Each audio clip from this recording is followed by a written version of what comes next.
I will kick things off. Welcome everyone to our live Q&A of the Ask the Experts series. My name is Heidi Liu, and I'm the Strategic Partnerships Manager at Supermove. We're on a mission to make moving simple for everyone with a software that brings your whole team, from your coordinators to your sales, your operations, and dispatch, all onto one system. Today, I'm joined by Chris Hunt and look forward to talking about how to diversify your moving company. A brief bio about Chris. He's based in Tampa and is the CEO and General Counsel of First Class Moving Systems, an agent of North American Van Lines. They started from scratch in 2001 with only one truck, which I'm sure many of you guys can relate to, working out of his partner's house. They have thrived over the past 20 years by diversifying their moving company beyond residential moving. His teams provide household goods and commercial moving services to consumers, corporations, government agencies, and the Department of Defense. We're here today to learn from you, Chris, how to diversify your moving company. I'll start off by asking the questions that were submitted during registration. And for those tuning in, type in your questions anytime into the Q&A box, which we'll have time for at the end. To kick it off, Chris, can you tell us a little bit about your background? How did you go from being an attorney to running a moving company? Sure. It actually started before I went to law school. When I was 19, I had just finished my first year of college, and I spent about 3 days doing nothing. And my father came home one day and said, "Hey, here, go by this place. It's a moving company. My friend's son works there. You're going to go work there." So I went there and I applied, and basically the owner was like, "Well, you don't have any experience." So I said, "No, but I really need a job." And he said, "Well, we'll see." And as I was leaving, one of the salespeople said, "Just show up the Tuesday after Memorial Day." I said, "What?" He said, "Just show up." He goes, "They'll hire you." And that's basically how I got into this business. Wow. I feel like that happens a lot in moving. Just come to the office. Yeah. Nobody plans to be in relocation. I worked that summer, and then I stayed on doing weekends. And 2 years later, I asked my boss how I could make more money, and he said, "Well, go get your commercial driver's license." Yeah. So I did that. And when I graduated undergrad, I went on the road in the United Van Lines Master Lease program for 2 years, which was cool. I got paid to see the country. I took one of my friends with me, and it was a really good time. But then I decided, that wasn't something I wanted to continue doing. I considered being an owner operator. I was a lease driver for a while. But then I just wanted to pursue the law. So I went to law school in 1998 in Fort Lauderdale, finished that up, and my current partner, who I knew from New Jersey, he had moved to Tampa. I was in Fort Lauderdale, so we kind of kept in touch. And he said he was thinking of starting a business and asked if I could kind of help, incorporate it. And one thing led to another. A few cocktails, and I was his partner, and he was in the moving business, and I was basically for the first couple of years just kind of helping out from afar where I can. Now we were both still working because there was not enough money to pay both of us. Yeah. So I was working my lawyer job, and he was doing route sales for Pepsi Cola. And we would, do jobs on the weekends or call in sick on a Monday or a Friday, that kind of thing. And that's the real hustle right there, when you're overlapping and Yep. doing two things at once. Yeah. We were operating out of his house. And then I had to come to a crossroads with my law practice, and I really couldn't get this entrepreneurial bug out of my system. So I was like, I'm just going all in, and that's what we did. And we've been growing ever since, except for last year was the first year we made less money than the year prior. Mm. because of And COVID. this year better than pre. This year, we're on track to do better than 2019. So Wow. yeah. So to sum that all up, there's cocktails involved and then entrepreneurial age.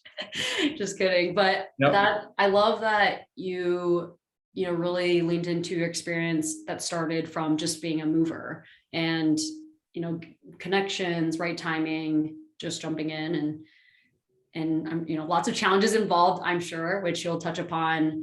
But yeah, thank you so much for sharing your story. First Class Moving Systems provides all kinds of services, not just moving and storage. What is it like to be in charge of such a large, diverse diverse company?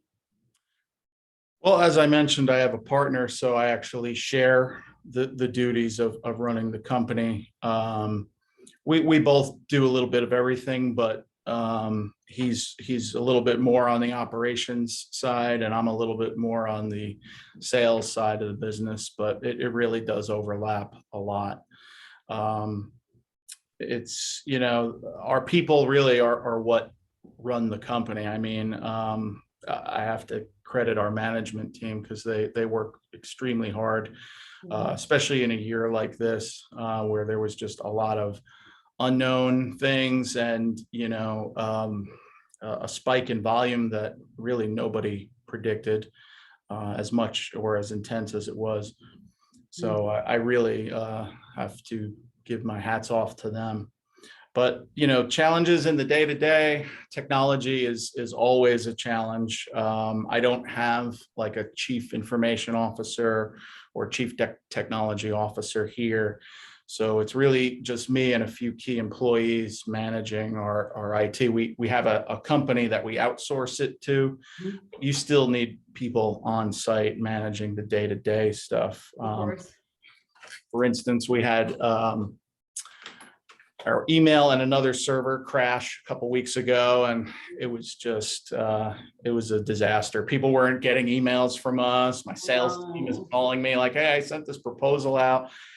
It was very stressful. So technology is always a huge challenge. Takes away from obviously there's a wasted time trying to fix those issues, and then the drop in productivity. So we try to make sure we're all on the same page and get things back aligned. So Yeah. That I would say is the biggest challenge. The other is managing people. That's always a challenge. Your job as in my position and my partner's position is to try and keep everybody happy, and that's impossible. Yeah. We all know that, but we really try to do our best, and I think we do a good job of providing a positive work environment here. But that's not up for me to decide. That's my employees. Yeah. You talk about the leadership team being, very crucial to the success of the business. Are you looking, down the road to hire a CTO or CIO, or is that something like, if you were to outsource, the company you outsource, you just have to make sure you have like a very trusted tech partner? Yeah, I could see having somebody maybe in an IT management role who could, probably do a much better job of managing the vendor than I could, and possibly insourcing that one day.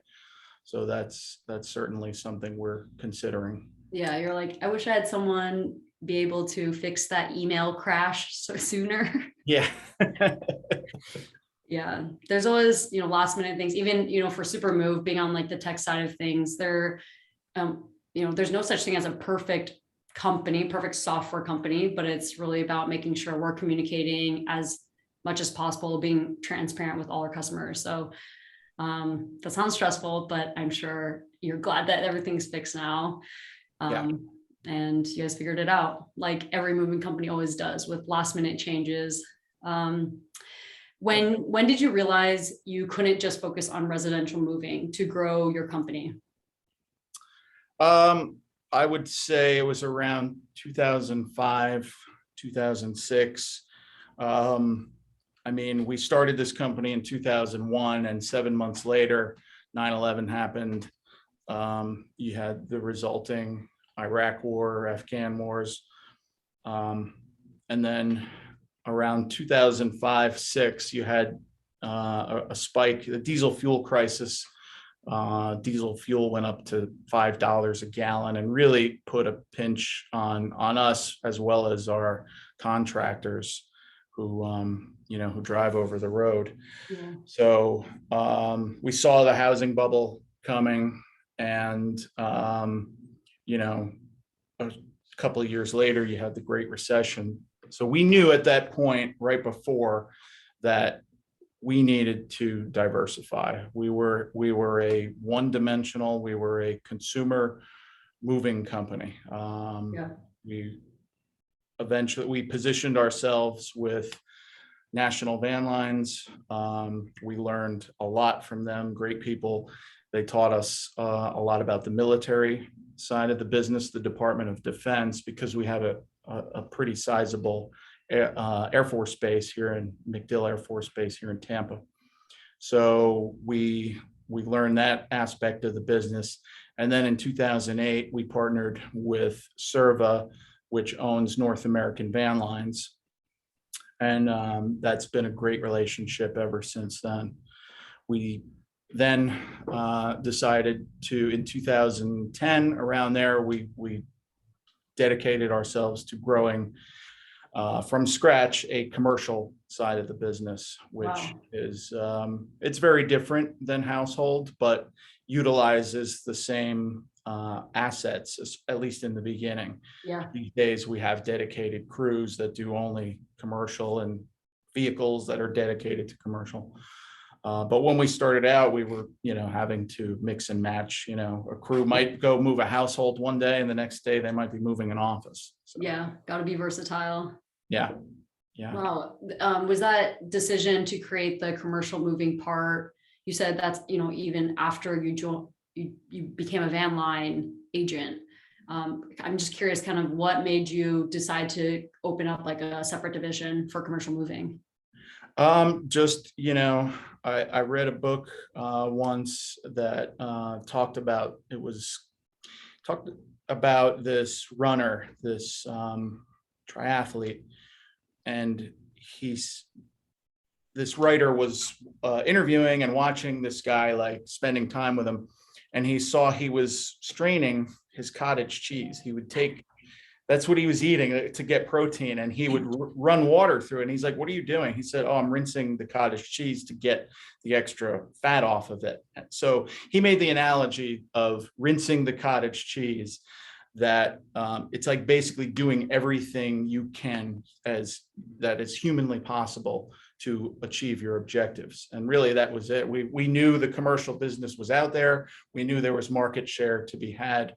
So we put it into our business plan, and it's been growing ever since. Yeah, it makes a lot of sense for you guys to maximize, your assets, maximize the potential that you guys have as a company. But I think there's so many moving companies out there that maybe are just overwhelmed with just household or whatever that whatever that focus is for them. So how did you decide? And maybe the answer is people. How did you decide that, we want to maximize and we're really ready to create like a next section of our business?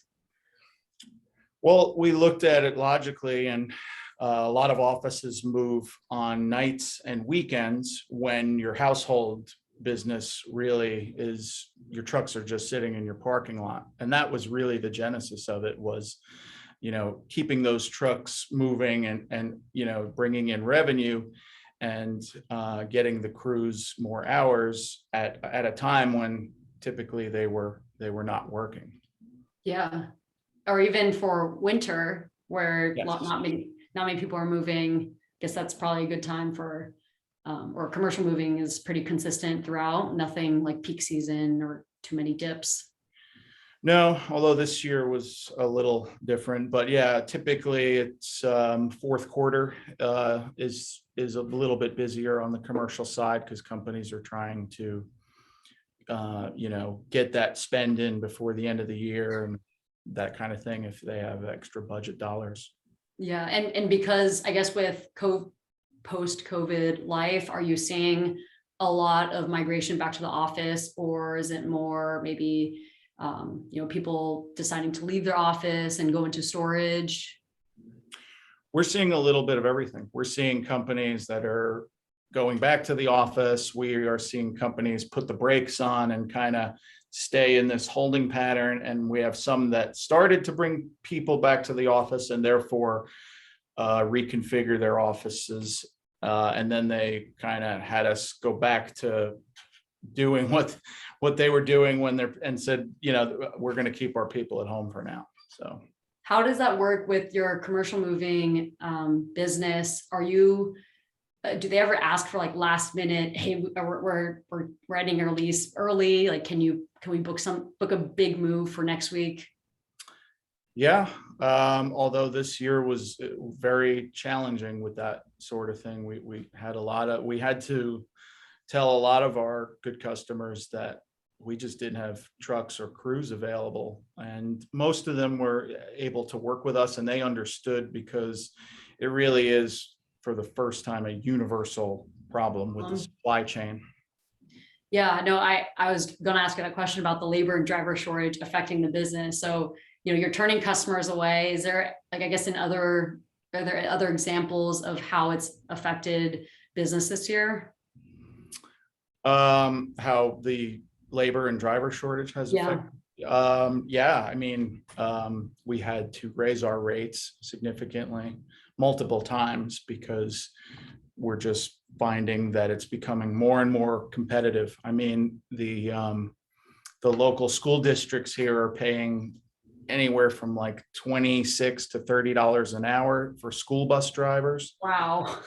Because they can't find them. They're paying for their training, paying for them to get their commercial driver's license and the appropriate endorsements, and they're still having a tough time. Wow. Yeah. The increasing rates. Any moving company owner who's looking at their P&L, I'm sure you're realizing, something has to change, something has to budge, and then got to communicate that to the customers. And I hope that customers understand, although I'm sure there's plenty of people that want that lowest price possible when they're asking.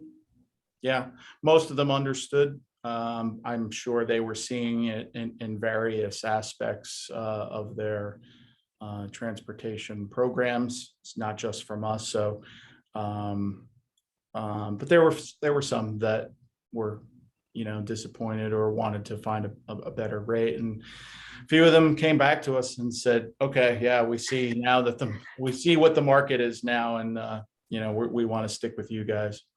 Yeah. You're like, you didn't trust me when I told you in the beginning. How did you think about the next niche area to get into, such as office furniture liquidation? Was it because you joined a van line, or was it just kind of based on trends that you saw for your peers? Certainly, joining a van line was helpful because it exposed us to several of our mentors. Kevin Ankenbauer from Ward, who you had on earlier this year, being one of them, taught us a lot about the business. Would say, hey, you need to do this, or you should look into that, or in your market this might work. That kind of thing. That was certainly one aspect of it. Another one was we listened to our customers. Really, it was customer driven in many ways, because we'd be out there moving their office stuff, and they'd say, "Hey, the installers didn't show up. Can you guys do this?" And we would say, "Yeah, we can do that. We can reconfigure cubicles." And it really just evolved that way. Then they would ask, "Hey, can you clean the cubicles?" Sure, yeah, because throw anything at us, really. That's what we're doing. Facility work now. We're doing drywall repair and painting. So we're really have gotten into many different aspects of commercial moving.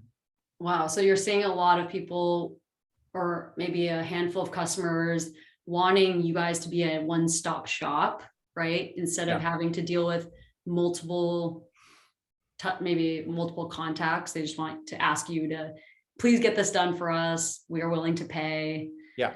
Wow, that's fascinating. Yep. Just to kind of pivot and talk a little bit about hiring good talent. We did get this question from registration. What is the best way to attract diverse talent for corporate level positions? So BDM, business analysts, et cetera. First of all, I would say have your recruiting metrics, really set goals and objectives first before you even consider trying to recruit. And then I would say invest in recruitment tools. We use LinkedIn, we use Indeed, and some of the other sites that help Monster and that Yeah. sort of thing that help us attract talent. And then obviously, we offer health insurance, vision, dental, 401k, that kind of stuff. And we are very competitive when it comes to paying people. So it's really kind of a total effort when it comes to attracting talent and retaining talent. The same thing. You have to provide a positive work environment, do team building things. We give latitude to our managers to do that. We give them a budget to, go bring lunch in or go have happy hour, that sort of thing.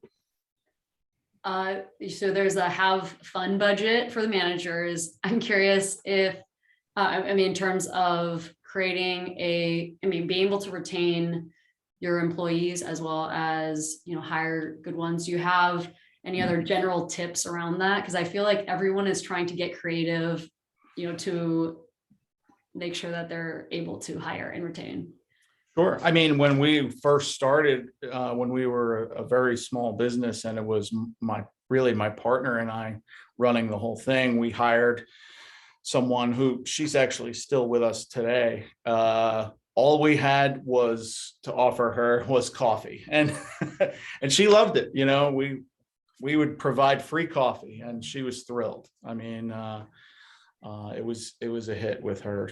Wow. She couldn't get over the fact that it was free. So, and then we did other things early on, that don't cost a lot. We would, give away t-shirts to the crews here and there and have little contests and give away a gift card or something like that. Recognizing people is important for your talent retention. Yeah, no, I think recognition is definitely important. Free coffee, free food. No one can turn away free food. Right. It excites everyone. So yep. I know you touched a little bit about technology earlier, but I'm curious, kind of, what are your thoughts on the technology that you use for your company and how does it benefit your company? Like the technology that you're using in order to organize customer leads, dispatch. It's all very important. It was in our earliest business plan that we would be early adopters of technology because we really had no other way to gain leverage. We were taking on these massive companies in our market. Some of them are several $100 million companies, and we were this tiny little small business with a handful of employees. So we've had a website since day one. So our website's 20 years old. My brother is a computer engineer, so he helped us out a lot with that sort of thing. We used like MapQuest very early on. We had Palm Pilots. We would take pictures of people's houses, and they love that.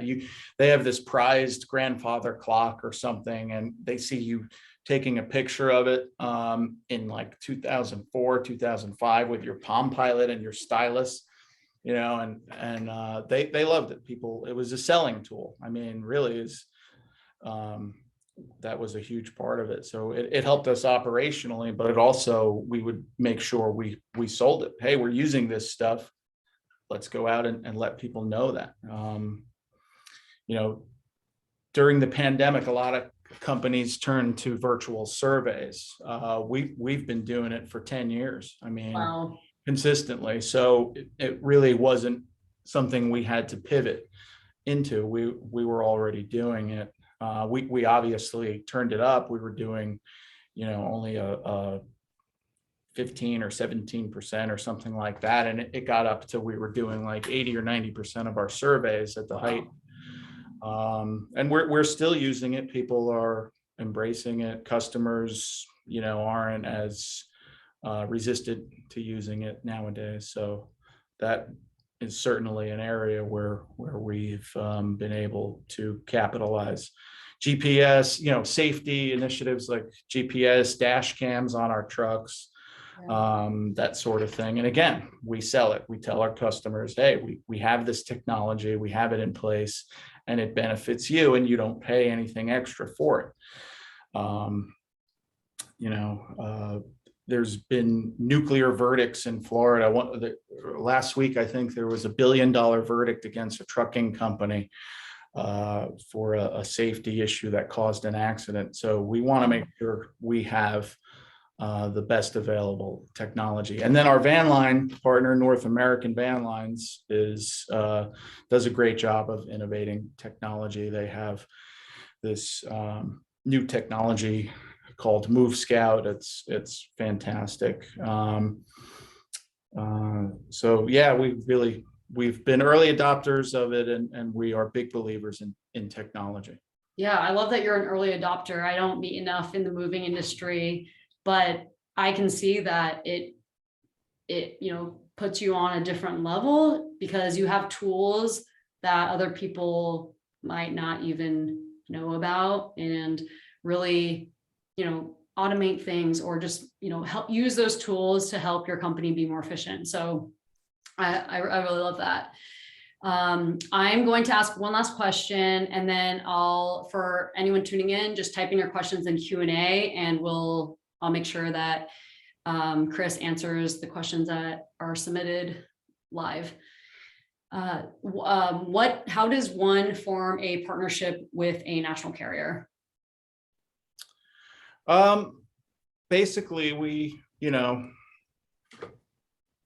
developed relationships with their regional people who kind of go out and scour small businesses. And, you know, our first van line partnership was National Van Lines, and they did a really good job of pursuing us. Dick Scaffa, he's still with them, and still friends with him to this day. Yeah. And then Mike Hammond, Steve Yan at North American, they same thing. Basically, we submitted an inquiry with them, you know, just said, hey, we're considering partnering with a van line, and they responded and came out. They come visit and kind of, you know, give you suggestions or ideas of how you can improve your chances of getting, you know, getting an offer to partner with them. Wow. Okay. So it sounds pretty simple, of just making sure like you get connected, and on both ends, make sure it works. You know, yep. both parties are benefiting from it. Yeah. Obviously figure out what, you know, in your market is going to work, and then make sure there's a need, and then, you know, figure out what your objective is. Yeah. I'm going to open it up to Q&A. We have one question so far. With regards to household goods sales and booking moves, do you see a future of a complete online booking, not involving a salesperson or team? I think that's an excellent question. I think it's a good question, and I think there certainly is a future of it, but I think there's a certain limit to the demographics. So I think some people are open to it, but I think there's always going to be, you know, people who have maybe 4 or 5 bedroom houses and really want that, you know, face-to-face customer, experience. I think those people are always going to be around and seeking out our services. So we are, we're always going to provide that. We're always going to have outside consumer sales reps for that purpose. Yeah, I'm not sure if you heard, but you can buy a Tesla online. I haven't tried to buy that myself, but yeah, can you imagine a day where moving is just, I mean, like you said, you'll always have customer service reps, but maybe there'll be companies that are fully robot driven or tech driven and there's no human to contact with. There's just like a chat bot. I got another question. Do you own or lease trucks, and have you seen an advantage of one over the other? Both. I think both have advantages. We own trucks, and then we lease them as well. So it's really comes down to really what you need at that point in time. If that's all you can do, then go lease it. If you can own it, though, we lean towards owning them because we pay them off quick or we buy them cash, and then we have that equity in the vehicles, and we can trade up when they reach the end of their useful life as far as we're concerned, and we trade them in and get newer equipment.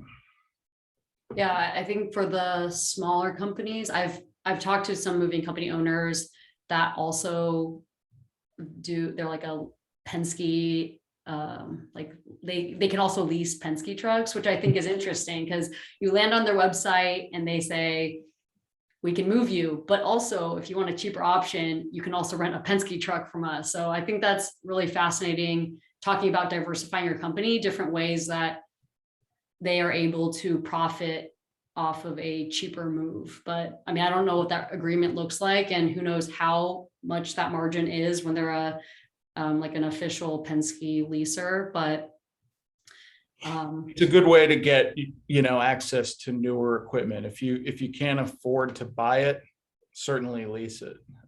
In my experience, buying older trucks and trying to keep them beyond their useful life is not the way to go. We've learned that lesson time and time again early on. And you wind up paying more than you would for a newer vehicle in repairs and downtime and that sort of thing. So my advice would be to buy if you can buy, otherwise lease, but try to have newer equipment. Yeah, the ideal situation is always have new equipment and nothing will break down. Right, exactly. Do you see a difference in the demographics? So age, like family size, shipment size between shipments now versus years ago? For the first time, we saw consumer shipments grow in size. Yeah, absolutely. They had been declining. The average went from about 8,000 pounds down to below 7. And it was up this year, back up close to 8,000 pounds, I believe, on average.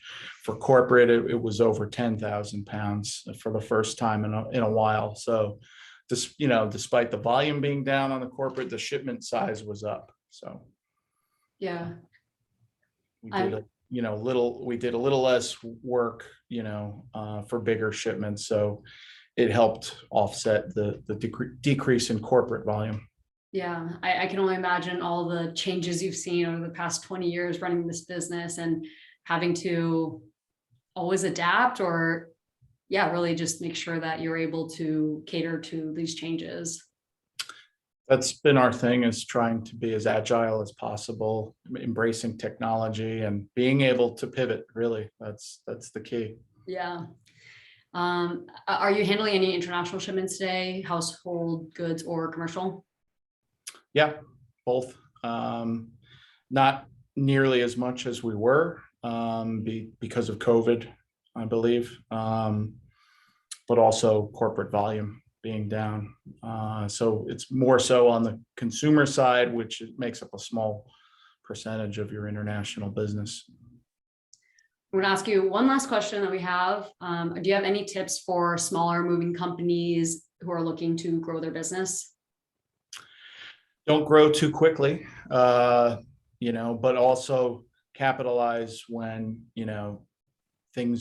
when the market turns down, it's an opportunity to grow, because you'll have access to, human capital, but also equipment, and materials will be cheaper. Now you have the business, but it's hard to buy trucks right now because of many reasons. Yeah.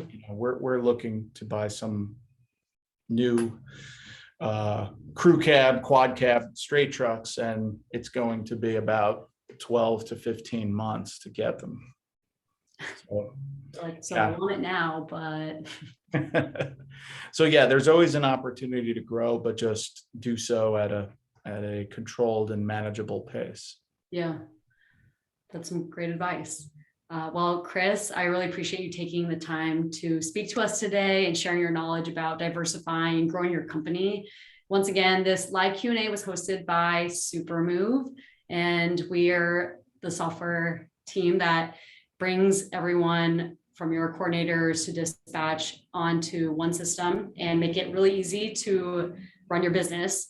If you're not using any moving software today, or just curious how we can level up your business, just sign up for a demo on the Supermove website and mention that you attended this live Q&A with Chris. Chris, do you have any last words before we wrap up? No, really, just I appreciate the opportunity, and I think diversification is a very key component to running a moving and storage business. So appreciate you giving me the chance to get the message out there. Great. Well, thank you all for attending. Look forward for our next event on Supermove's social media platforms, and we'll see you all next time. Thanks so much, Chris. Thanks, Heidi. Take care. Bye. Bye.